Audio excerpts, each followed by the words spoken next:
17-летний официант из Таджикистана сидел с раненым в теракте мужчиной полчаса, когда весь персонал ушел после тревоги.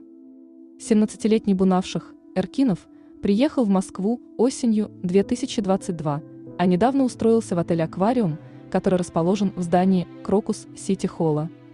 22 марта была всего третья смена Бунавшоха. После 20 часов в ресторан зашел мужчина, попросил воды и рухнул на пол. Я не понял сразу, что он ранен, когда он пришел. Он даже сам не знал, наверное. Попросил воды. Я думал, что он испуганный просто. Сотрудники заведения положили мужчину на стулья и заметили рану на спине. Пострадавшего перевязали полотенцем, он потерял много крови. После команды покинуть ресторан весь персонал ушел, а Бунавших остался. Говорит, не мог бросить мужчину, просившего помощи. Через некоторое время в ресторан пришел полицейский с сотрудниками отеля. Вместе с Бунавшохом они дотащили раненого к машине скорой и передали медикам. Официант запомнил, что мужчину звали Владимир.